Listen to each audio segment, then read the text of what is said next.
M V স্কুলৰ শিক্ষক হৈছিলে। তাৰমানে অলপ পঢ়া শুনা কৰিলে ISC পাছ কৰি নহয় তেতিয়া দিনত। ISC পাছ কৰি তেতিয়া চায়েন্সৰ টিচাৰ পাই যায়। হয়। তাৰপিছত এই কণ্ডিশ্যনত বিয়া পাতি পেলাই তাৰপিছত আৰু তেনেকে যিমান বাকীখিনি কটাই আহিলো। আৰু পিছত এতিয়া এই যিটো ল'ৰা আছে ৰঞ্জন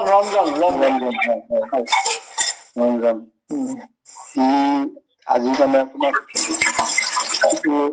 বৰ ৰহস্য মানে গোপন কথাকে ক'ব লগা হ'ল আৰু। একো নহয় প্ৰভু, মই আপোনাক শ্ৰদ্ধা কৰি শুনিছো। মানে ইমান ভাল লাগিছে আপোনাৰ জীৱন কাহিনী। মানে সংগ্ৰামৰ জীৱন কাহিনীত এটা মানে মিঠা আছে জানে। সেইটো আপুনি সদায় মন ৰাখিব যে সংগ্ৰাম কৰি যেতিয়া যুদ্ধ কৰিছে তাৰ সোৱাদটো আৰু গতানুগতিক ভাৱে সংসাৰ চলোৱাৰ সোৱাদটো বহুত বেলেগ। আৰু ইয়াত আপুনি যিমানখিনি এটা ঘাত প্ৰতিঘাতৰ মাজেদি আহি আজি আপুনি এইটো অৱস্থা পাইছে, সেইটোত এটা অনবীন সুখ আৰু আনন্দ পোৱা যায়। আৰু সেইটো বহুতৰ কাৰণে আদৰ্শনীয় কথা। আচলতে মানুহে কেনেকৈ লয় মই নাজানো, কিন্তু সেইটো এটা আদৰ্শনীয় কথা। তাৰপিছত মই এতিয়া এওঁ মানে ঘৰলৈ গৈছিলো জংগলমুখলৈ। চাকৰি কৰি আছে নহয়? চাকৰি নাই তেতিয়া। আপুনি পুলিচত কাম কৰিছিলে নহয় এইটো স্থানৰ কথা? নহয়, হয় তেতিয়া চাকৰি আছে। তেতিয়া এওঁ ঘৰলৈ যাওঁতে জংগলমুখত মানে এটা পৰিয়ালৰ মানে মানুহগৰাকী সন্তানটো হ'ল, কিন্তু মানুহগৰাকী ঢুকাই থাকিলে। ঢুকাই থাকিলে তেতিয়া বাপেকে কি কৰিব, এতিয়া অলপ এসপ্তাহ মান মাৰ চাৰ খুৱাই পেলাই ৰাখি আছে তাক। সৰু ল'ৰা কেঁচুৱা হোৱাৰ পিছতে ঢুকালে মানুহজন। অসমীয়া মানুহ নে? অসমীয়া গাঁৱৰ মানুহ। তেওঁলোকে চিন্তা কৰিলে কি মানে এওঁতো এতিয়া মোৰতো সতি সন্ততি নাই। সেই ইয়াক এই ৰঞ্জনে মানে একেবাৰে অৱস্থা নাই আৰু মোৰ লগত একো আলোচনা নকৰাকে এওঁতো এদিন সন্তান লৈ পেলাই ওলাইছে আহি। তাৰপিছত ইমান কষ্ট কৰিছে এওঁ, মানে ৰাতিটো কিমান বাৰ উঠে, কিমান বাৰ খুৱাই, কিমান বাৰ কি কৰে, এই কৰি মানে ডাঙৰ কৰি যায়। ডাঙৰ সেৱা জানে, এইটো ডাঙৰ মানৱ সেৱা। এইটো যদিও কোনোবাই কিবা ক'ব পাৰে, মোৰ হিচাপত ইয়াতকে ডাঙৰ সেৱা নাই। এটা জীৱক আপুনি কাম কৰিছে, কিন্তু তাতকে ডাঙৰ সেৱা পৃথিৱীত একোৱেই হ'ব নোৱাৰে। সেইটো মানে সেইটো ডাঙৰ এটা অকল তেখেতৰে নহয়, আপোনাৰো তাত মানে বদন্যতা আছে। মই যে নকৰিলো, মই সকলোৱে কয় ইমান দুখ গছনে এনেকে এইটো হৈছে মানৱ সেৱা। এইটো আচল সেৱা জানে। আপুনি নিজৰ সন্তানক মৰম কৰা আৰু এটা ঘাট মাউৰা বা তেনেকুৱা ল'ৰা ছোৱালী এটাক আপুনি হেৰি কৰা, মৰম কৰাটো বহুত উচ্চ খাপৰ চিন্তা। সেইটো মই কিন্তু সেইটো সমাজত সেইটো আমাৰ সামাজিক কিছুমান ব্যৱস্থা আছে যিবিলাকে সেইটো মানিব নোখোজে, কিন্তু সেইটো কাৰণে সমাজখন বিপথে গৈছে। এতিয়া সেই ল'ৰাটো আজি ধৰক আপুনি উদ্ধাৰ কৰাৰ নিচিনা হ'ল, সি আজি খুটি খাব পৰা নিচিনা এটা অৱস্থা হৈছে, কিন্তু মই কিন্তু নহবা। গতিকে সেইটো বৰ ডাঙৰ। তাৰো জীৱনটো মানে মোৰ পৰৱৰ্তী সময়ত জীৱনটো, মই 9 বছৰ চাকৰি থাকোতেই চাকৰিৰ পৰা VRS ললো। তাৰমানে আপুনি ধৰক 2010 বা 11 তেতিয়া হ'লহেঁতেন। হয়। তেতিয়া আপুনি VRS লৈ ললে। VRS লৈ ললো, সংঘৰো কাম বহুত ল'ব নালাগিছিলে মোৰ হিচাপত। নালাগিছিলে মানে শাৰীৰিক বা মানসিক ভাৱে মই এই পুলিচ অফিচাৰ বিলাকৰ লগত মানে ডাঙৰ অফিচাৰ বিলাকৰ লগত কাম কৰিবলৈ মানে দিগদাৰ। বহুত কেতিয়াবা কিছুমান বৰ বৰ ৰাগিয়াল অফিচাৰ আহে, টান কথা কয়। টায়েল বুলি পেলাই এজন মানে IGP আহিছিলে, তেওঁৰ লগতে মানে মোৰ অফিচতে ডিক্টেশ্যন লৈ থাকোতে অলপমান তৰ্কাতৰ্কি হৈ গ'ল। বেয়া শব্দ এটা কৈ দিছে। মইতো মানে প্ৰটেষ্ট কৰিলো, এইটো অফিচ হয়, আপোনাৰ ঘৰ নহয়। মই চাৰ্ভেণ্ট, আপুনিও চাৰ্ভেণ্ট, আপুনি IGP, মই ষ্টেণ্ড। মই মানে সৰুৰ পৰা এইবিলাক আছিলে, মই হেৰিয়ে নকৰো তাৰমানে। মই কৈ দিলো মানে যিটো বেয়া শব্দ কৈছিলে, মই এইটো মানে উইড্ৰ কৰিবৰ কাৰণে তেখেতক ৰিকুৱেষ্ট কৰিছিলো। তেওঁতো নকৰিলে। তাৰপিছত মই ৰুমৰ পৰা ওলাই গুচি আহিলো। মই পেঞ্চিল আৰু মানে ডিক্টেশ্যন লোৱা বন্ধ কৰি দিলো। মই নিলিখা হলো। বহি চহি সামৰি থৈ মই তাৰপিছত ৰুমৰ পৰা ওলাই গুচি আহিলো আৰু। তাৰপিছত অৰালি দি পেলাই মাতিলে 2বাৰমান, মই নগলো। তৃতীয় দিনাখনে মাতিছে, মই নাই যোৱা। তৃতীয় দিনাখন মাতিছে, মই গৈছো। গৈছো তাৰপিছত এটা আপুনি কিয় এনেকুৱা বিহেভ কৰিছে মোক, হেন তেন। মোৰ বিহেভটো মই কৰা নাই, আপুনি মোক কৰাৰ কাৰণে সেইটো ঘূৰি ৰিটাৰ্ণ হৈছে। আপুনি মোক দুখ নিদিব, ৰিটাৰ্ণহে হৈছে, মই দুখ দিয়া নাই। আপুনি কাৰণ আপুনি প্ৰত্যুত্তৰ দিছে, আপুনি কৰা প্ৰশ্নটোৰ প্ৰত্যুত্তৰ দিছে। তেতিয়া এই তাৰপিছত মানে মোক মানে হেৰি মই ৰিকুৱেষ্ট কৰিব লাগে, এইটো মানে মইহে ৰিকুৱেষ্ট কৰিব লাগে তেওঁক, মানে ক্ষমা খুজিব লাগে। তাৰপিছত মই সেইটো ক্ষমা নুখুজি মই আকৌ ওলাই পেলাই গুচি আহিম। তাৰপিছত আকৌ পিছদিনাখন আকৌ মানে মাতিছে, মই আৰু নাই যোৱা। মই অৰ্ডাৰলি কৈছো মই নাযাওঁ বুলি কলি আৰু মই নাযাওঁ। তাৰপিছত তেওঁ এনেকে কেইদিনমান কৈছে, 3-4 দিন কৈছে এইটো ঘটনা হোৱাৰ পিছত। এই যে গধূলি সময়ত তেওঁলোকে মানে বাহিৰত ফুৰিবলৈ যায় যে গাড়ী ঘোঁৰা লৈ, সুধিছে এইটো দেখাতো কেনেকুৱা মানুহ আছে, কেনেকুৱা মানুহ আছে, একদম অফিচাৰৰ কথা নুশুনে, হেন তেন। আপুনি জানে নেকি, তই ড্ৰাইভাৰ খুজিছে, তুমি জানা নেকি কি কি কি মানুহ আছে, কি কি জাতত কি আছে? তেতিয়া সেইটোতো জাতটোতো ভালেই আছে, কিন্তু মানুহটো ভাল আছে। কি কয়, মানুহটো ভাল আছে মানে মানুহটো বৈষ্ণৱ হয় বুলি ক'লে ড্ৰাইভাৰে। তাৰ মুখতে শব্দটো ওলাই গ'ল, বৈষ্ণৱ হয় মানুহটো।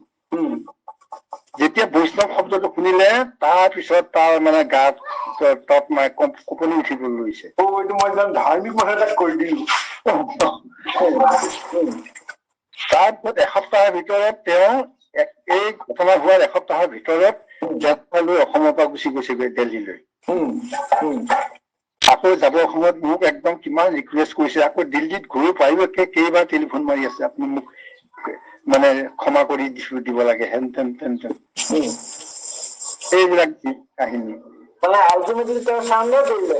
চাৰেণ্ডাৰ কৰিলো, চাকৰিয়ে ইয়াৰ পৰা লৈ গুচি গ'ল। তাৰপিছত আপুনি বিয়াৰ কৰিছে নেকি? তাৰপিছত আপুনি বিয়াৰ কৰিছে নেকি? বিয়াৰ 2002 ললো। তাৰমানে মোৰ এটা সময়ত তাৰমানে হেৰি হৈ গ'ল, মানে IPS অফিচাৰে মানে প্ৰায় 3জনক মানে মেইনটেইন কৰিব লাগে। তাৰমানে পোষ্ট বিলাক বাঢ়ি গ'ল। আগতে সেইটো DIG পেঞ্চনৰ পোষ্ট আছিলে, সেইটো এডিচনেল DGP পৰ্যন্ত পোষ্ট আহি গ'ল। তাত additional DGP, IGP, DIG, SP 3জন, ইমান বিলাক হেৰি মই মানে নোৱাৰা হৈ গৈছো অকলে। নোৱাৰা হৈ এটা সময়ত মোৰ মানে হাইপাৰ টেনচন হৈ গৈছিল। মানে আমি ৱৰ্কলোডটো বাঢ়ি গৈছেতো। লোড বেছি হৈ গৈছে, আৰু মই ইমান কম শিক্ষা মানুহ, মই ইমান লোড কিমান ল'ম।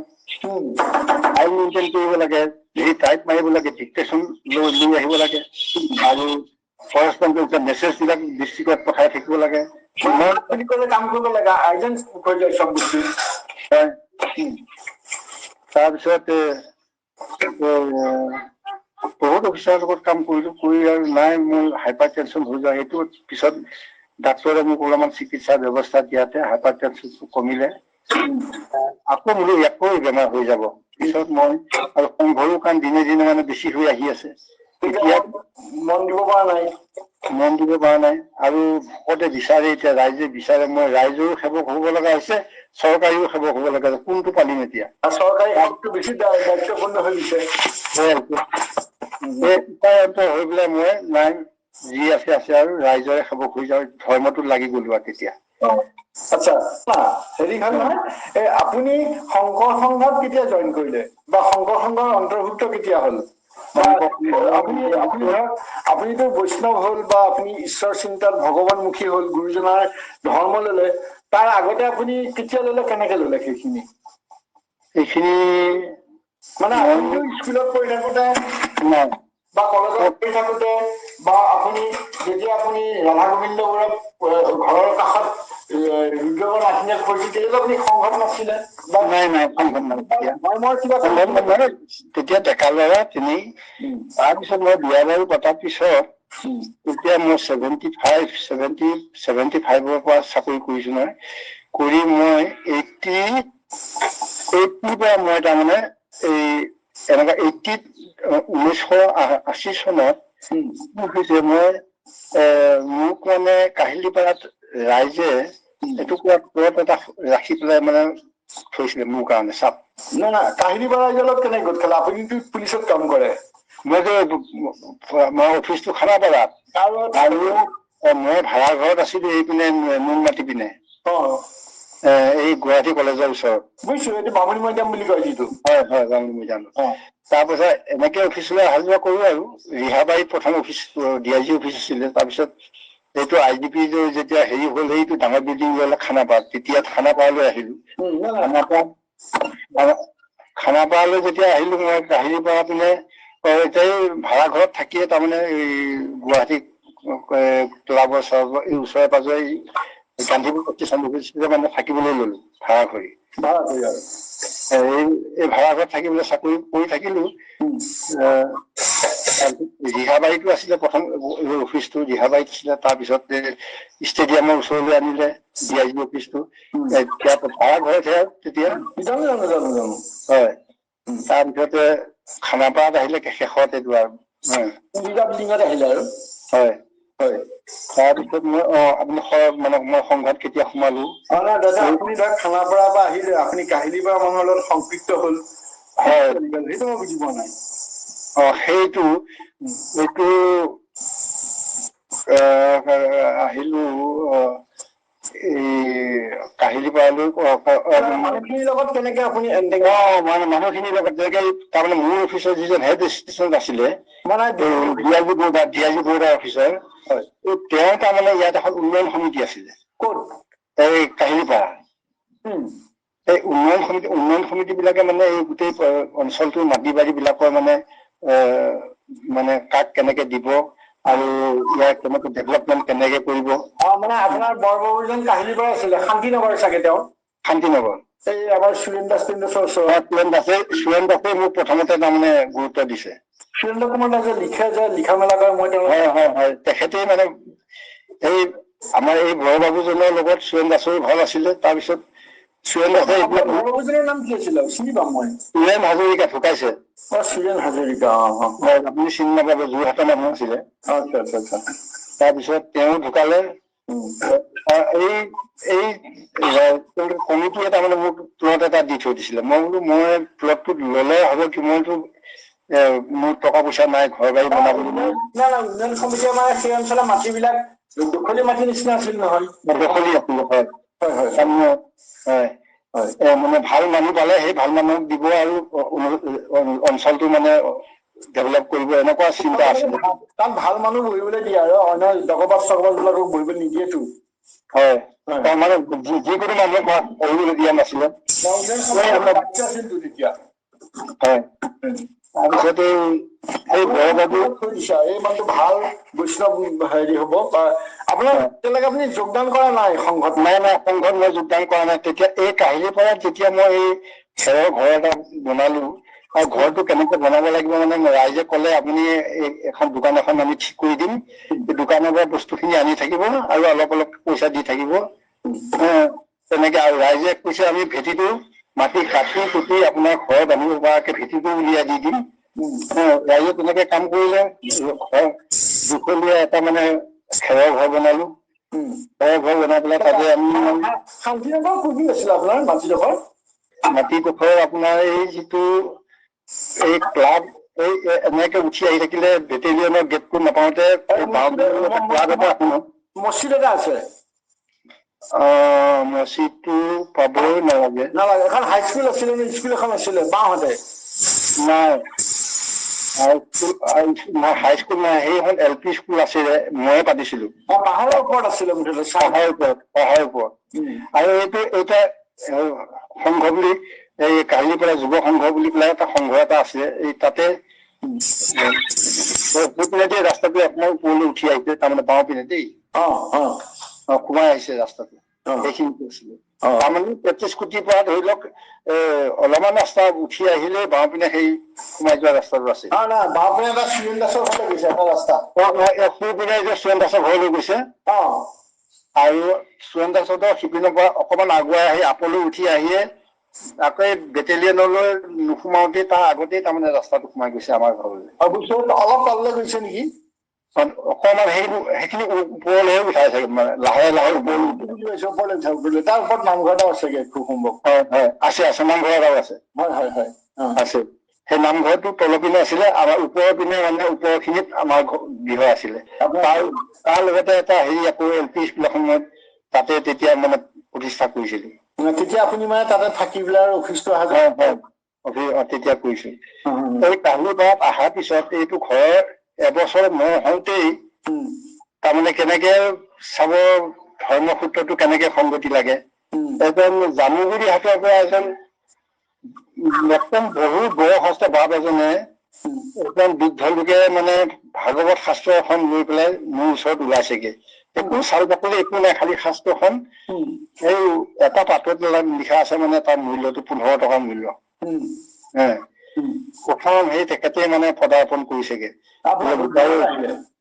হয় আমাৰ গৃহলৈ আহিলে আপোনাৰ চিনাকিও নহয় চিনাকি মানে তেওঁৰ ল'ৰাজন বেটেলিয়নত চাকৰি কৰে সেই সূত্ৰে মোক মানে চিনি পায় সেই সূত্ৰে এনে একো চিনাকি নাই সেইটো কি ঈশ্বৰৰ ইচ্ছা আৰু তাৰপিছত এই ভাগৱতখন লৈ আহি পেলাই মোক দিলে বাৰু এইখন তোমাক সমজালো মই এতিয়া বয়স হৈ আহিল এতিয়া মই এখন লৈ পেলাই কি কৰিম গতিকে তোমাকে সমজালো তুমি কি কৰা কৰিবা তেতিয়া মই বোলো কি কৰিম তেনেকৈ কেনেকুৱা সন্ধিখন চাওকচোন আপোনাৰ ভাগৱতখন দিছে এতিয়া আপুনি কি কৰিব আপুনি মই একো ভাগৱতৰ কথা একো নাজানো তেতিয়া মই কি পুথি কি কথা তথাপি কি মনটো কি হল কি কৰিম এতিয়া আচ্ছা এনেকে অকণমান পঢ়ি কৰি খালো কথাবিলাক বহুত ভাল ভাল কথা লিখা আছে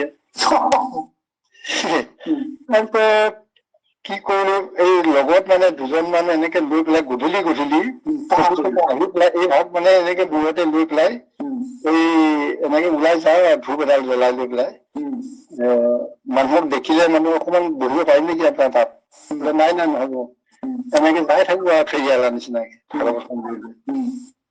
কোনোবাই বহিবলৈ দিয়ে কোনোবাই নিদিয়ে ঘৰত নপঢ়ায় মানে মানুহৰ ঘৰত কৰিম বুলি সিদ্ধান্ত ললে মানুহৰ ঘৰত প্ৰথমতে ঘৰতে অকমান পঢ়ি চালো মানুহেতো সুধিলেতো মইতো কব লাগিব কিবা এটা কেনেকে তাৰপিছত সেইভাগ লৈ লৈ এনেকে এবছৰ এনেকে গৈছে মানে আলাই আঠানি নাই গছৰ তলতে বহি দিওঁ উপায় নাপায় কিন্তু এবছৰ পাৰ হোৱাৰ পিছত কি সুমতি হৈছে মানুহ বিলাকেতো 1.5 বছৰ মানৰ পিছৰ পৰা মাতিবলৈ লৈছে তাৰমানে আপুনি চাকৰি কৰি আছে চাকৰিও কৰি আছো তাৰপিছত এই 1.5 বছৰ মানৰ পৰা মানুহে মাতিবলৈ লৈছে আমাৰ ঘৰতে লৈ আহিবহে পঢ়িবলৈ এখন ভাল লাগে আৰু এনেকে কৰোতে 80 তাৰপিছত 80 81 82 চনত ৰাইজে কি কৰিলে যিসকল মানুহ মানে ইয়াতে সংগঠিত হল এতিয়া সংগঠনৰ নিচিনা হৈ গল ভাগৱত শুনা সংগঠন হৈ গল হয় তাৰপিছত মানে এবাৰ কলে বোলে হেৰি কৰক এই ভাদ্ৰ মাহত আমি এই ভাগৱত পঢ়িম আৰু নাম গুণ গাম আৰু দিহানাম চিহানামো গাম নেগেৰা চেগেৰা লৈ বেটেলিয়নৰ মানুহ আছিলতো মানুহবিলাক তাৰপিছত এই এবাৰ ভাদ মাহৰ পৰা আৰু মানে মোৰ এজন হেৰি বন্ধু আছিলে তেওঁ মানে ভাল ভাল 3 পাত আছিলে 10 ফুটি 3 পাত মোৰ একেবাৰে ঘৰৰ বাৰান্দাও নাছিলে বাৰান্দা নিচিনা কৰি এনেকে বহলকে চোতালতে নামঘৰ নিচিনা কৰি আসন প্ৰতিষ্ঠা কৰি তাতে এই ভাদ্ৰ মাহ পালন কৰিলে ভাদ্ৰ মাহৰ পিছত এতিয়া ভাদ্ৰ মাহ নেৰে আপোনাৰ মাটিডোখৰতে কৰিলে খেতি কৰি চোতালতে ৰভা দিলে আৰু ৰভা দি দিলো চোতালতে তাৰপৰা মুছলিম মানুহ এজনো সহযোগ কৰিলে বেটেলিয়ন চাকৰি কৰে ড্ৰাইভাৰ সি কাৰেণ্টৰ এইবিলাক লাইট চাইট ফিট কৰি দিয়া কিবা কৰা সি দায়িত্ব ললেহি বিনা পইচা এইবিলাক বিনা পইচা চব মই এইবিলাক কৰি দিম তাৰপিছত এই ভাদ্ৰ মাহ গ'ল আহিন মাহ গ'ল কাতি মাহ আহি পৰিলে, ৰাসৰ সময় আহি পৰিলে। আঘোণত ৰাস হয়। কাতি মাহৰ পৰা এতিয়া মানে ৰাসৰ হেৰি আহিছে যে আমি ইয়াতে ৰাস পাতি পেলাইহে ইয়াৰ পৰা গলে যাম দেই, নহলে ৰাসৰ আগতে নাযাওঁ, আমি ইয়াতে ৰাস কৰিম। তাৰমানে আপুনি ভাদ মাহৰ পৰা ভাগৱত পঢ়ি আছে আচলতে। ভাগৱত পাঠ হৈ আছে তাত। মানে আপুনিয়ে পাঠ কৰে চাগে? হয়, এই গধূলি গধূলি। তাৰপিছত আইগৰাকীও আছে লগতে? আছে। তেওঁ হ'ল কেতিয়াবা সেৱকী আৰু। আৰু এই আপোনাৰ ল'ৰাটো ৰঞ্জনো আছে লগতে? কেঁচুৱা সি তেতিয়া আছে। তাৰপিছত এনেকে কৈ হেৰি গ'ল। তাৰপিছত কি মানে মোৰ মন গ'ল ৰ'ব, এনেকেতো সদায় নহব ইয়াতেতো নামঘৰ। তাৰপিছত দুজন মানে কথা পাতিলো, আমি মাটি এটুকুৰা দখল কৰিব লাগিব। তেতিয়া পাৰ হাউচৰ এজনে ক'লে বোলে আমাৰ ওচৰতে ইলেক্ট্ৰিচিটি বৰ্ডৰ মাটি এটুকুৰা এনেই পৰি আছে, চেষ্টা কৰি চোৱা যায় নেকি? মই বোলো চেষ্টা কৰি চোৱা যায় নেকি নহয়, চেষ্টাই কৰিম। তাৰপিছত আৰু এই বেলুন দোকানৰ ওচৰত নেকি? বেলুন হয়, সেইখিনি বেলুন দোকানৰ পিছফালে এইখিনিতে। তাৰপিছত এদিন আৰু এই আমাৰ ইয়াতে মানে যিমান গোট খাইছিলে সকলোকে কৈ দিলো, আমি তাতে মাটি অলপ আছে নামঘৰৰ কাৰণে, মাটি দখল কৰিব লাগে। এতিয়া এইবিলাক ইমান জংঘল শিল আছে, এইবিলাক কি কৰিম? ঘূৰিব লাগিব, আমি মাটি উলিয়াব লাগিব। এচিবি মাটি এডোখৰ, এচিবি মাটি। তাৰপিছত আৰু হয় যেনেকে পুলিচ হয় তেনেকে মানে সকলোকে মনোবল দি দিলে নহয়। বেটেলিয়নৰ মানুহ কেইজন, বিশেষকে প্ৰহ্লাদ নামছিলে এজন একদম পালোৱান ভকত আছিলে বুজিছে। সেইজনে একদম মানে আৰু যি কয় তাকেই মানে। ভগৱানে এইবিলাক সৃষ্টি কৰি থৈ দিয়া নিচিনা আৰু। তাৰপিছতে একদম শিল ভাঙি জাগা উলিয়াই য'ত গৰ্ভৰ আছিলে গৰ্ভৰ চৰ্ভৰ পুতি কৰি জাগাটো উলিয়ালো, কিন্তু নামঘৰ তাত সাজিব পৰা নাই। তেতিয়া এই মুকলিতে সন্মুখতে অলপমান মুকলি জেগা আছিলে, তাতে আকৌ এই টিংখিনিকে নি পেলাই আমাৰ ঘৰৰ পৰা টিংখিনি নি আকৌ তাত চালি দি পেলাই তাত একে স্থায়ীকে আসন প্ৰতিষ্ঠা কৰি এই মানে ভাগৱত পাঠ নাম গুণ গোৱা প্ৰসংগ কৰাৰ ব্যৱস্থা কৰি ললো তাত। এই ভাগৱত আপোনাৰ বেলুন দোকানৰ বেক চাইডে ওপৰত এতিয়া যে প্ৰাথমিকখন আছে, কাহিলীপাৰা প্ৰাথমিকখন আছে। হয়। তাৰপিছতে তাতে এইবিলাক অনুষ্ঠান কৰিবলৈ ললো আৰু এই 85ত 82ৰ পৰা যত্ন কৰিছো নহয় প্ৰাথমিক দিবলৈ। 85ত আমাৰ মানে 84তে মানে এই চালি তালি দি আমি এইবিলাক চব কৰিলো। 85ৰ জানুৱাৰী মাহত আমাৰ এই শৰণ ভজনৰ কাম আৰম্ভ হল। তাৰমানে সংঘৰ বাপে আপোনাক কিন্তু উদগনি দিলে যে আমি এটা প্ৰাথমিক এখন খোলো বুলি চাগে? সেইটো মানে যোগাযোগ কৰোতে ছমাহমান গৈছে। আমি তেনেকে এজন যে ডক্তৰ বৰুৱাৰ কাম দিছিলে, কোলাকে শকতকে মানুহজন আছিল, নেওগ নে হাজৰিকা আছিলে, মই পাহৰিলো। চাপৰকে মানুহজন ডক্তৰ বৰুৱা কোম্পানীত কাম কৰিছিলে, পাইছিলে নে আপোনালোকৰ এইখিনিত? কোলাকে আমাৰ সুৰেন দাসৰ লগতে আছিলে ঘৰ তেওঁ। নাই, তেওঁ ডক্তৰ বৰুৱা কোম্পানীত কাম কৰিছিলে। কৰিছিলে। হয়, তেওঁ মোৰ ঘৰত নাম গাবলৈ আহিছিলে। তেওঁলোকে আমাৰ সংঘত সোমোৱা নাছিলে, আমাৰ নাছিলে। মানুহজন কোলাকে আছিল নহয়। কোলাকে শকতকে ডক্তৰ বৰুৱা আছিলে। হয়, সুৰেন দাসৰ ঘৰৰ লগতে ঘৰ আছিল। হয়। তেওঁলোকে মানে আপুনি যেতিয়া সংঘত সোমাব গ'লে প্ৰথমতে কোন এই হাজৰিকা বোলা মানুহজনে সহায় কৰি দিয়ে নেকি? নাই, হাজৰিকাও সহায় কৰা নাই। এনেই তেতিয়া তাৰমানে আমি সংঘ খোলাই নাই ন, যেতিয়া আমাৰ ঘৰত মানে চালি দি পেলাই এইবিলাক কৰি আছো। তাৰপিছত যেতিয়া যিজনে মোক মাতি নিছিলে সেয়া মানুহ কোনো সংঘলৈ অহা নাই। সুৰেন দাসতো অহা নাই, হাজৰিকাও অহা নাই। আপুনি সংঘৰ লগত কেনেকে যোগ হ'ল? তাতে এইখিনি যেতিয়া মানে এই মানুহ কিছুমান মানে দুটামান তিতা লাগিলে মানুহখিনি মানে হেৰি হল, একত্ৰিত হলো এই ভাগৱত পাঠৰ যোগেদি। পিছত যে মই ভাগৱত পাঠ কৰি ঘৰে যে মাতা হল যে, সেইটো এটা ডাঙৰ মানে সুবিধা আহি গল। মানুহৰ সংযোগ স্থাপন কৰাৰ। হয়, সুবিধা আৰু মানে ইজনে সিজনক বুজি পোৱা হৈছে তেতিয়া। আৰু সেৱাৰ মনোভাৱটো লাহে আগবাঢ়ি আহি আছে। আৰু ঘৰত ভাগৱত পাঠ হোৱাৰ লগে লগে এতিয়া মোৰ ঘৰত আমাৰ ইয়াত মানে ভাগৱত পাঠ কৰিবই নালাগে। এতিয়া আমি আৰু যোনে মাতে তালৈকে যাওঁগে। তেনেকে কৰি গোটেই সেই কৃষ্ণনগৰখন হৈ পিনে সেইখন পাহাৰটো ঘূৰিবলৈ লৈ পিনে 10 বেটেলিয়নলৈকে ঘূৰি পাৰে।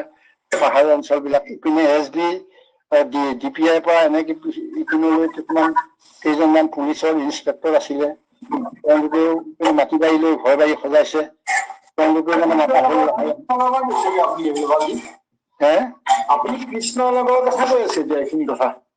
কৃষ্ণনগৰ আৰু মানে গোটেই কাহিনীপাৰা এৰিয়াটো আমি DPI অফিচৰ পৰা ধৰি এনেকে সেই কথাখনত যিখিনি মানুহ বহিছে নতুনকে এতিয়া এনেকে DPI আগত হেৰি SB অফিচৰ কথা কৈছে, কল্যাণ নগৰ যে আছে।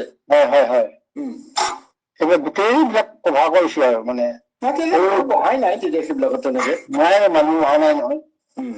মুকলি জেগা আকৌ একদম ৰাতি অকলে অকলে ফুৰিবলৈ ভয়ে লাগে জানো তেতিয়া ভাগৰখন লগত থাকে কাৰণে আমি সাহত আহি থাকো। এই এনেকে মাটি দখল কৰি এই 85 চনত মানে শৰণ ভজনৰ কাম হৈ গ'ল প্ৰাথমিক আপোনাৰ সংঘৰ কোনোবাজন বা সংগী এজনক পালে কোন তেখেত কোন আছিল আপোনাক কিজনে প্ৰথমতে পালে সংগী হিচাপে যিজনে আপোনাক এইটো প্ৰথমতে আমি যুটীয়া সম্পাদক আছিলে এই শিৱসাগৰ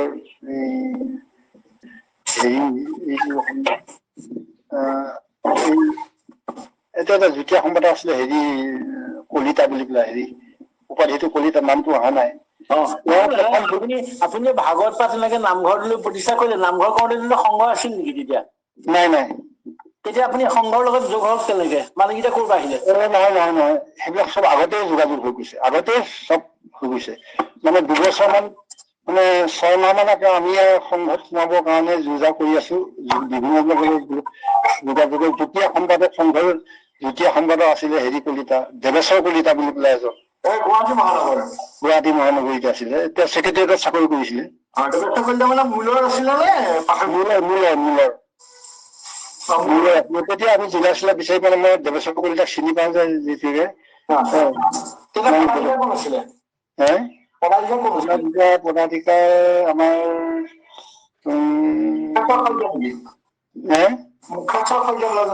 মুখেশ্বৰ শইকীয়া নহয়, তাৰ আকৌ সুমন চুতীয়া আছিল নেকি?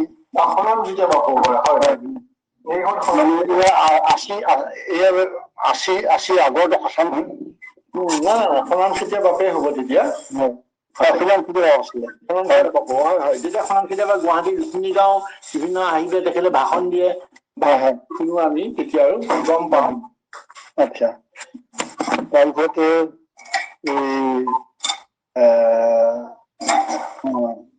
এনেকে কৰি প্ৰাথমিক 85ত জানুৱাৰী মাহতে, আৰু আমি জানুৱাৰী ফেব্ৰুৱাৰী তেতিয়া নলবাৰী অধিৱেশন প্ৰথম আমি গৈছো আৰু 86ত হ'ব লাগে নলবাৰী অধিৱেশন। প্ৰাথমিক হিচাপে গৈছো নলবাৰী অধিৱেশন প্ৰথম আৰু আপুনি য'ত নামঘৰটো বনাইছিলে তাতে প্ৰাথমিকখন হ'ল আৰু তাতে প্ৰাথমিক হৈ গ'লে তেতিয়া হয় এদিন আনি পেলাই আপোনাৰ নামঘৰটো দেখুৱাম নহ'ল আৰু এতিয়া বহুত ডেভেলপ কৰিলে। মই গৈছো সেইখন কৃষ্ণ বনমালী আছিল নেকি? বনমালী নহয়, বনমালীটো পিছত হৈছে, এইবিলাক সেই ভাঙি পেলাই মানুহবিলাক এইটোৰ পৰা বুটলি অনা মানুহবিলাক বনমালী হৈছে। এই আমাৰ এইটো হৈছে স্থায়ী একেবাৰে।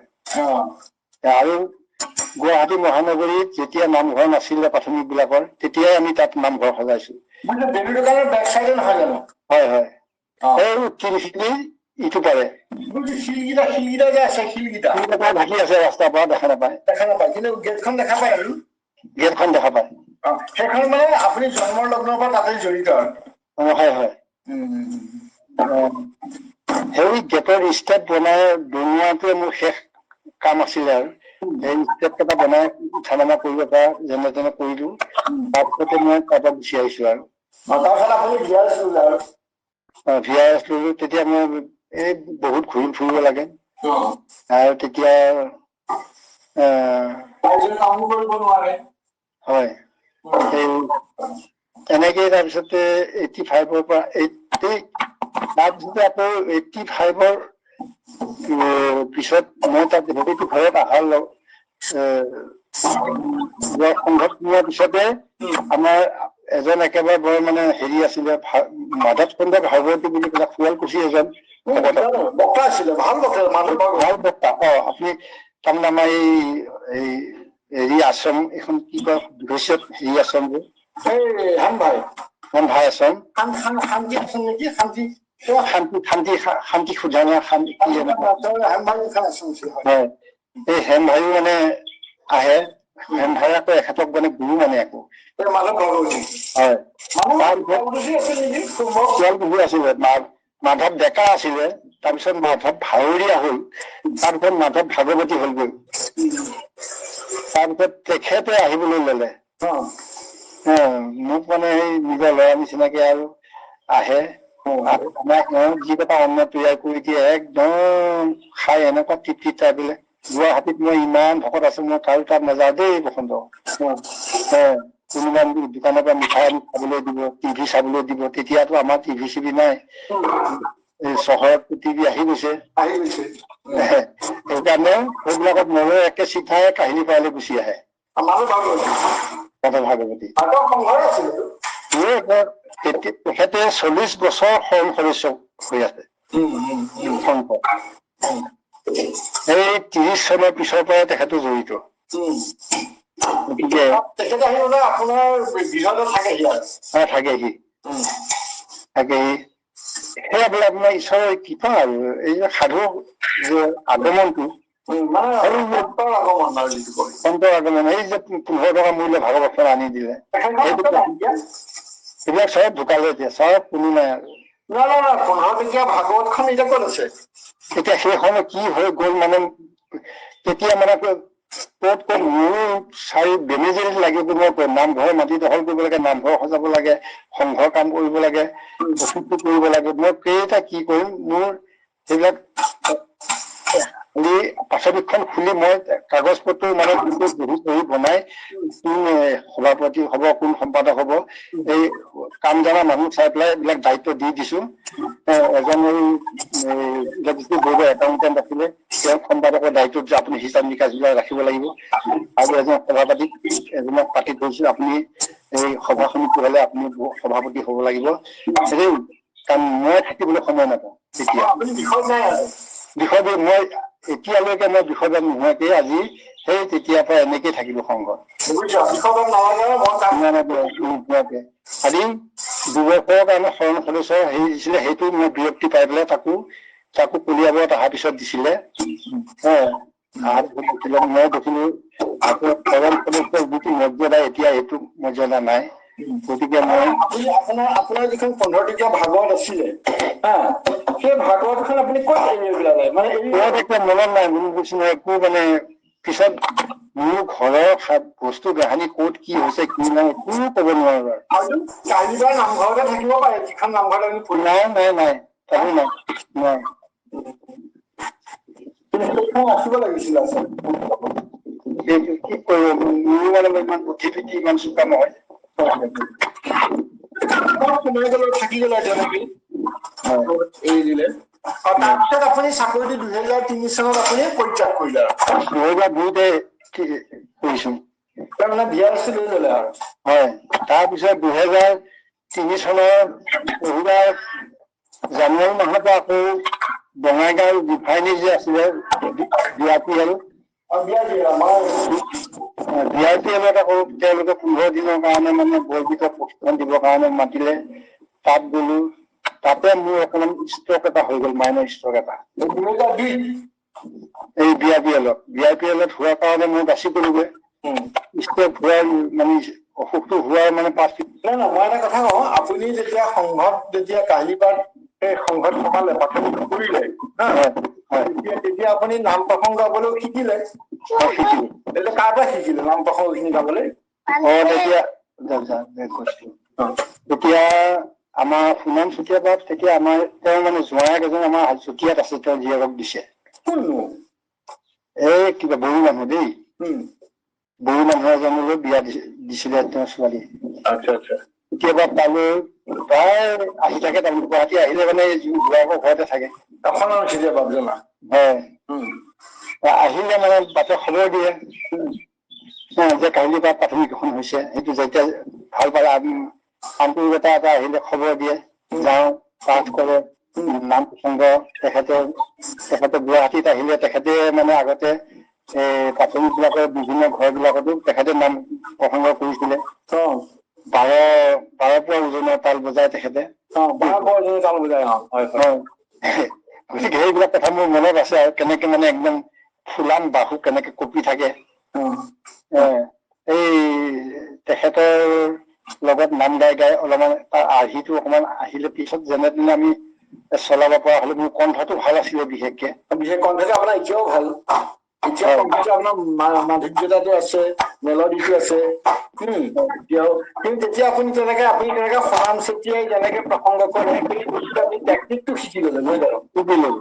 তেতিয়া আপোনাৰ এনেই শিকাবৰ কাৰণে বিশেষ কোনো আপোনাৰ গুৰু বা আমুকৰ ওচৰত নাই একো তেনেকুৱা নাই।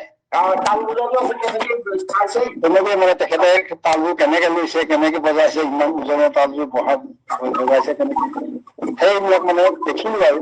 আপুনি মন কৰিলে বস্তুটো কেনেকে বাকী কোনেও মন কৰা নাই, মোৰ ঘনা হলো। মন গাইছে গুচি আহিছে আৰু। হয়। তেতিয়া আপুনি সেইটো মন কৰিলে যে কেনেকে তালটো দাবিছে, তালৰ চাপটো তলৰ পৰা মাৰিছে নে ওপৰৰ পৰা মাৰিছে? সাধাৰণতে তলৰ পৰাহে কমায়, নহয় জানো? তলৰ পাতেহে আচলতে হেৰি দিয়া হয়। তলৰ পাতেহে কোবাই, ওপৰ পাতে কোবালে খান হৈ যাব। হয় হয়। হয়। সেই কলাৰ কৌশল বিলাক দেখিলো আৰু তেখেতসকলৰ বক্তৃতাবিলাক কথা বতৰা শুনি মানে আৰু মানে দৃঢ়তাটো আহি আছে আৰু লাহে বেছিকে। আপুনি বৰগীতটো কেনেকে শিকিলে? বৰগীত তেতিয়া মইতো 1995 চনত মই আগৰ পৰা মানে সংগীতৰ প্ৰতি ৰাপ এটা আছিলেই, কিন্তু মই সেইটো কাৰ্যকৰী কৰিব পৰা নাছিলো মানে অসুবিধাৰ কাৰণে। কিন্তু এটা সুবিধা পালো 1995 চনত মূলৰ এটা এমহীয়া প্ৰশিক্ষণ কৰ্মশালা এটা দিছিলে এই নগাঁও জিলাত। নগাঁও মূল কাৰ্যালয়তে তাৰমানে নামঘৰ আছে যে কলংপাৰত। সেই প্ৰশিক্ষণ তাৰ আগত দুটামান কৰ্মশালালৈ গৈছিলো মই। এই এসপ্তাহৰ কৰ্মশালা এইবিলাকত গৈছিলো। কিন্তু মোৰ এই 1995 চনৰ যিটো কৰ্মশালা সেইটো বহুতখিনি, তেতিয়া বাপেক পুতেক দুয়োটাই গৈছো আৰু মহানগৰীৰ পৰা। ৰঞ্জনো গৈছে, আপুনি গৈছে? হয়, তাত এতিয়া 12 বছৰ। স্কুলত পঢ়িছিলে, সি মেট্ৰিক পাছ কৰিব নোৱাৰিলে কাৰণ চকুৰ অসুখ হল। আপুনি কৈছিলে আগতে, সেই গুৱাহাটী কোন স্কুলত পঢ়িছিলে?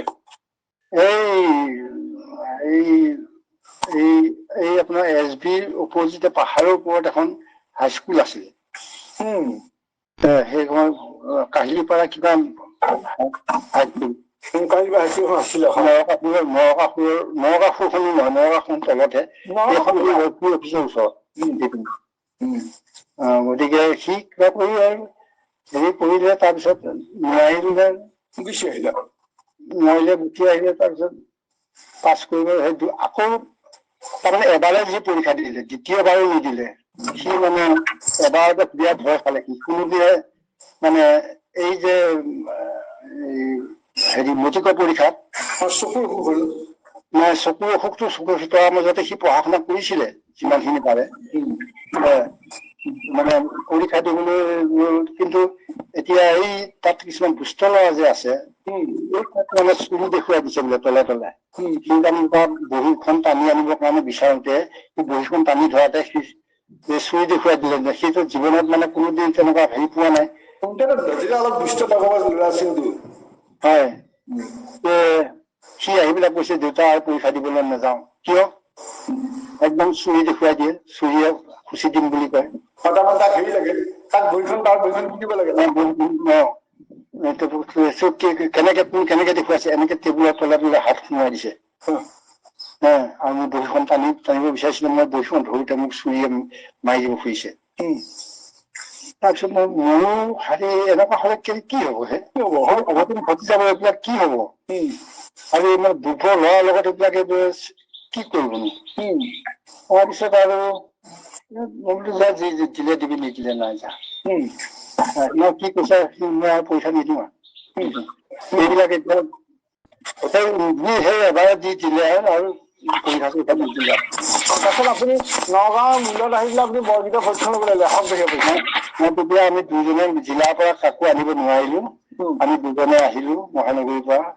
আহি আহিলে বাপেক পিতেক দুইজনে, আৰু তেওঁ ঘৰত গোটেই এক মাহ অকলে অকলে চাওঁতে কিমান ত্যাগ কৰিব লগা হৈছে।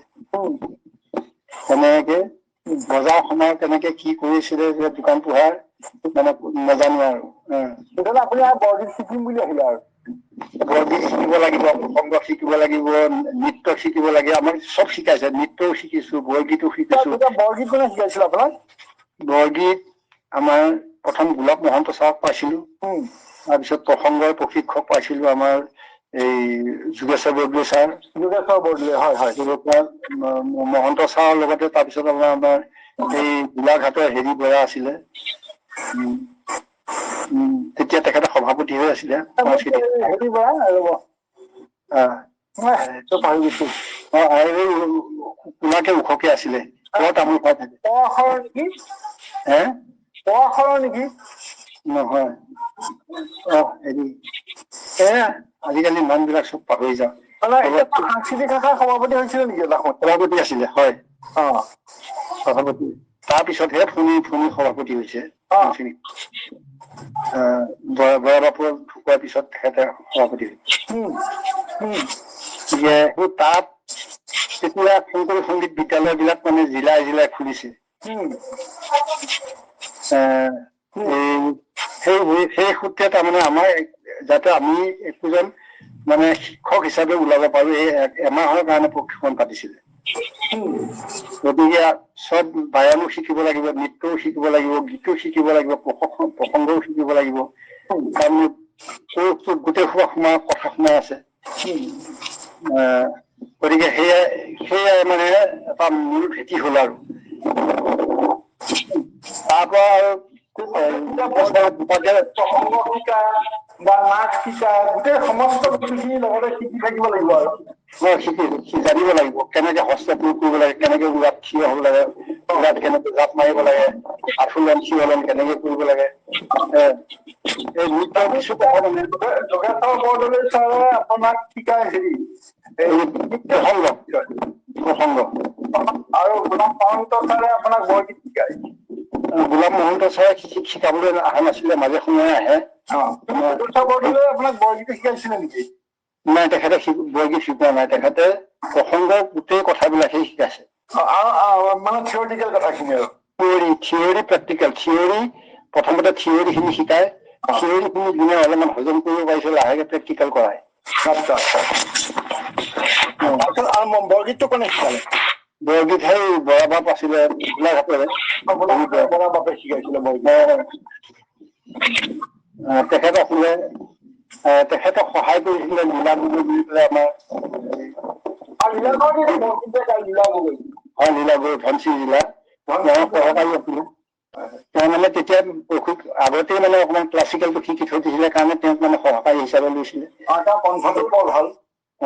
এনেকেই বস্তুটো এইখিনিয়ে আৰু বুৰঞ্জীটো। তেতিয়া আপুনি তেনেকে কৰি পেলাই আপুনি আৰু পাছত আৰু বৰগীতটো আপোনাক নিজৰ কৰি ললে আৰু। নিজৰ কৰি ললো, নিজে নিজে যত্ন কৰিব পৰা হলো, স্বৰ জ্ঞানটো আহি গল। আপোনাৰ স্বৰ কেতিয়া পিছলি নাযায়। হয়। এইটো তেনেকে কৰি আপুনি বৰগীতত আৰু আপুনি আপোনাৰ আমাৰ শংকৰ সংঘৰ হেৰি বৰগীতৰ যিটো পাঠ্যক্ৰম সেইটো আনুষ্ঠানিকভাৱে ললে নেকি তেতিয়া? আনুষ্ঠানিকভাৱে তেতিয়া তাতে যি লোৱা, তাৰপিছত আনুষ্ঠানিকভাৱে মানে কি হয়, আমি প্ৰেক্টিকেল কৰিব লগা হ'ল যে বিদ্যালয় বিলাক যে হ'ল বছৰত পৰীক্ষা লবলৈ যাওঁ যে, এই প্ৰেক্টিকেল পৰীক্ষা বিলাক আমি ল'ব লাগে। খিনি মানে বিদ্যালয়ৰ কমিটিয়ে লৈ থৈ দিয়ে। কিতাপ পঢ়িব পৰীক্ষা দিব। কিন্তু প্ৰেক্টিকেল খিনি আমি ল'ব লাগে।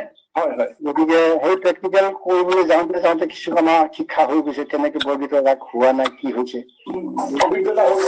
হৈ গল তেনেকে কেইবছৰমান এনেকে মানে এই ঘূৰোতে মানুহবিলাকৰ লগত চা চিনাকি হ'ল বহুত।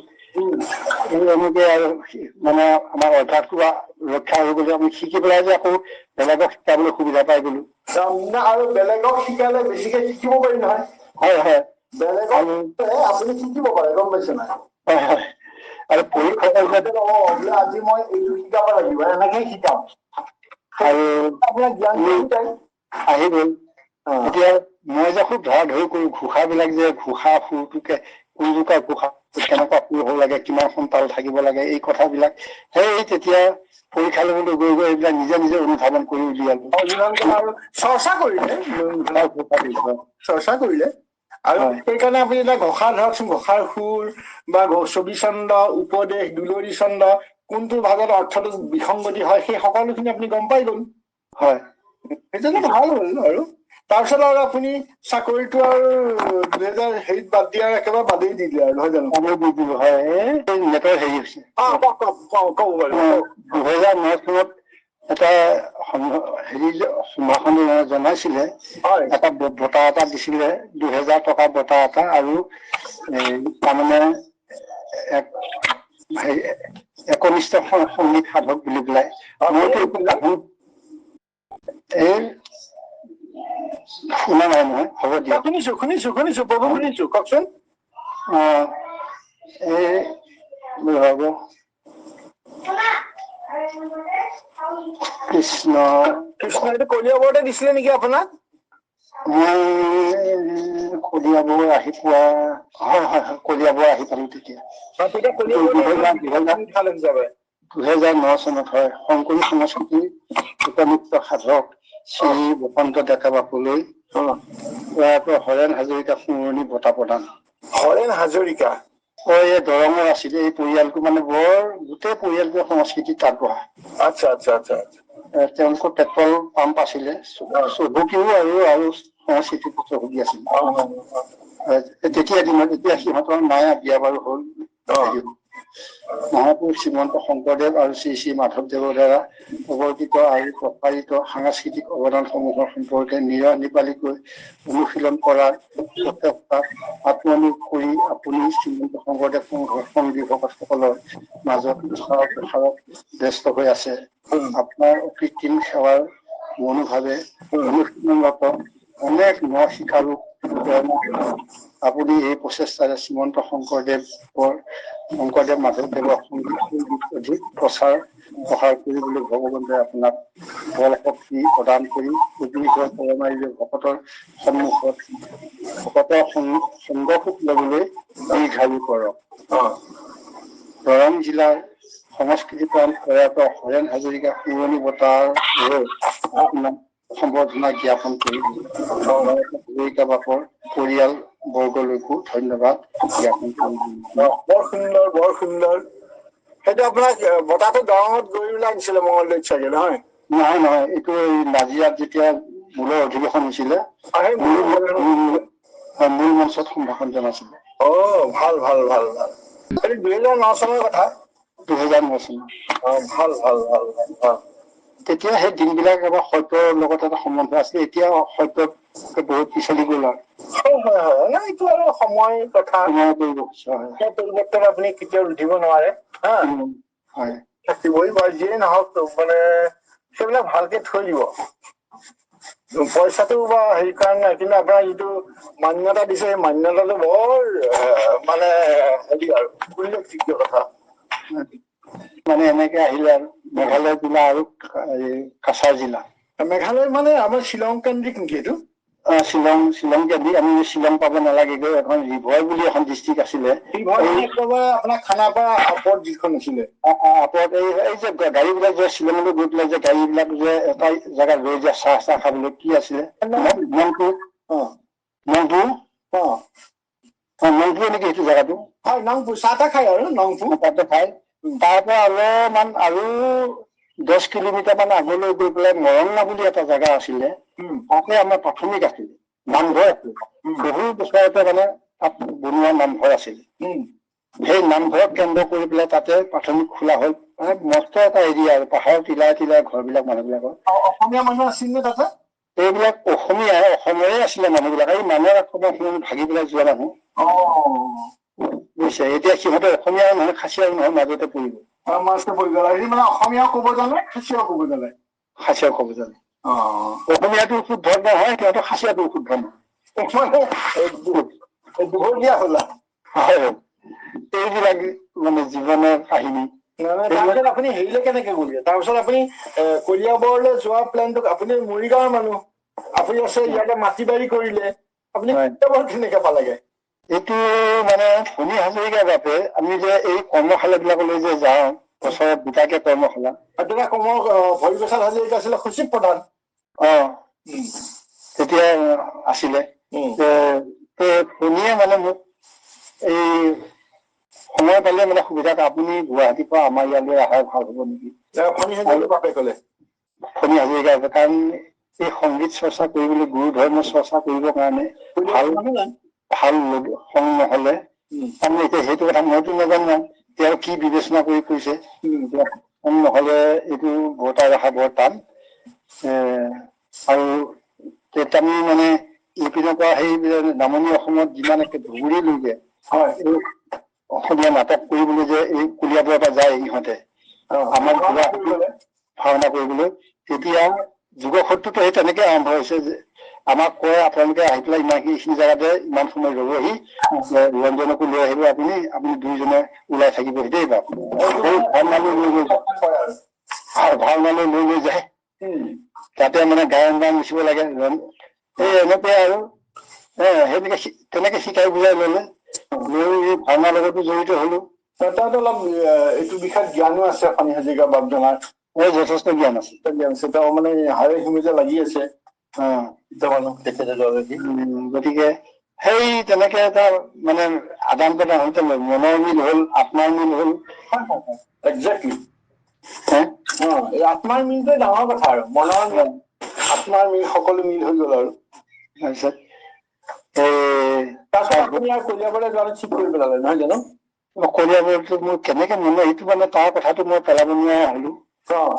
এটা সময়ত আৰু মানে মই কাকো, গুৱাহাটী কোনেও নাজানে, যিসকলে পিছত গম পাইছে কান্দিছে, নজনোৱাকে কিয় গুচি গলগে, কিন্তু জনালে বৰ সমস্যা আছে মোৰ। গতিকে মই নজনোৱাকে গুচি গৈছো, বেয়া নাপাব। মানে ইয়াৰ মাটি বাৰী পৰি থাকিলে মাটি বাৰীখিনি বেছি দিলে। এই মাটি বাৰী মানে মোৰ যেতিয়া থাকাই মন নাইকিয়া হৈ গল, মাটি বাৰী মানে এই এজনে আৰু সস্তাকে লৈ ললে আৰু। মোহটো নাইকিয়া হৈ গল আৰু আপোনাৰ। মোহটো নাইকিয়া হৈ গল নহয়। তেওঁ আকৌ বৰপেটীয়া মানুহ, হাতযোৰ কৰি কথা কৈ থাকে। বাপ কৃষ্ণ, হেৰি আমাৰ ল'ৰাটো মুখলৈ চাই পেলাই আপুনি আৰু অকমান কমাই পেলাই দিয়ক আৰু। মই 4 লাখ কৈছিলো তেতিয়া, 4 লাখ কৈছিলো। তেওঁ গৈ গৈ গৈ গৈ 3 লাখ দিয়ে। মই 3 লাখত নহব দিয়ক, 3.5 লাখ দিলেগে আৰু। মাটিও বেছি নাছিলে আপোনাৰ? মাটি বেছি নাছিলে, 2 কঠা নহয়, 1 কঠাতকে অলপমান বেছি হ'ব। বুজিছো আৰু 1 কঠা 1.5 কঠা মান নহয় আৰু। হয় হয়। হলেও ঘৰে মাতিয়ে পাইছে যে, নামঘৰো পাইছে। ঘৰটো পালে নহয় তেওঁ? ঘৰে মাতিয়ে, নামঘৰে। মানে এখন পূৰ্ণাংগ ঘৰ পালে আৰু। পূৰ্ণাংগ ঘৰ, পিছপিনে বাৰাণ্ডা আছে, বহল বাৰাণ্ডা আছে, বাৰাণ্ডাতে তাঁতশাল লব পাৰে, এটা চাইডত মানে হেৰি পাকঘৰ আছে। আৰু পানী কুঁৱা আছিলে? পানী কুঁৱা আছিলে। তাৰপিছত আৰু আপুনি 3.5 লাখত বেচি পেলাই গুচি আহিলে আৰু। গুচি আহিল। কলিয়াবৰত আহিটো প্ৰথমে মাটি কিনা নাই চাগে, আপুনি ভাড়া ঘৰত আছে? হয়। প্ৰথমতে মাটি কিনিব পৰা নাই, ভাড়া ঘৰতে থাকিব লাগিব। হয়। কলিয়াবৰত ক'ত থাকিলা? কলিয়াবৰত এই প্ৰথম আহি ভাড়া ঘৰতে সোমাইছো 2 মাহ মান। এই হেৰিটো নেকি, ফণী হাজৰিকা বাপৰ ঘৰ? নাই, যিখিনিত মাটি তেওঁলোকে ঠিক কৰি দিলে, এতিয়া যিটো জেগাত মই আছো, এই জেগাত তাৰ ওচৰতে মানে এঘৰ মানুহৰ ভাড়া লৈছো। আচ্ছা। তাৰপিছত আৰু আপুনি কলিয়াবৰ প্ৰাথমিকত যোগদান কৰি দিলে আৰু, নহয় জানো? হয় হয়। কলিয়াবৰ প্ৰাথমিক শাখাত? হয়। তাৰপিছত আৰু আপুনি কলিয়াবৰতে সাংস্কৃতিক বা-বতৰাখিনি কলিয়াবৰ কেন্দ্ৰিক হৈ গল আৰু। কলিয়াবৰ কেন্দ্ৰিক হৈ গলো। অসমৰ মধ্যম জেগা এইখিনি। মধ্যম মানে উজনি অসম, নামনি অসমৰ একেবাৰে মাছ ঠাই। চব ইপিনে উত্তৰ দক্ষিণ চব পৰি যায়। চব পৰি যায়। আপুনি ইফালে কাৰ্বি আংলং যাওঁ বুলি কলেও যাব পাৰে। গুৱাহাটী আহিলেও পাৰে, শিৱসাগৰো যাব পাৰে। চব মধ্যম জেগা। মই কলিয়াবৰতে এটা সময়তো কলিয়াবৰত কিবা ৰাজধানী বনোৱাৰ এটা সিদ্ধান্ত কৰিছিলে নহয়। কৰিছিলে এই বহুত দিন উত্তম মহন্তৰ আগত আগতে। নহয় জানো? হয়, আপুনি এতিয়া আজি বৃত্তান্তখিনি মোৰ যি আপুনি সোধা কথা। নাই মই মানে কি হয় আপোনাক সঁচা কথা কওঁ, জানিবলৈ বৰ উৎসুক হৈ আছিলে আৰু মই কাকো সোধা নাই আপোনাৰ বিষয়ে। হা, কিয় সোধা নাই যে কোনোবাই কিবা ধৰণে কব, নাজানি কব বা অসুবিধা হ'ব পাৰে, কিন্তু আপোনাক জানিবৰ কাৰণে মানে আপোনাৰ যিটো সাধনা সমগ্ৰ মানে আপোনাৰ বৰগীতৰ কণ্ঠ বা বৰগীতৰ যিটো জ্ঞান নহয়, সেইটোত মানে মই সঁচাকে অভিভূত হৈছিলো। আপুনি কেনেকে বৰগীতটো শিকিলে, সংঘাত কেনেকে আহিলে, কাৰণ আপোনাৰ সৰলতাৰ হৃদয়তাটো মোৰ জানিবলৈ বৰ উৎসুক হল। কথাটো গম পাইছেনে? সেইকাৰণে আপুনি একেবাৰে বেয়াও নাপাব, অপৰাধো নধৰিব দেই। নিশ্চয় নাই।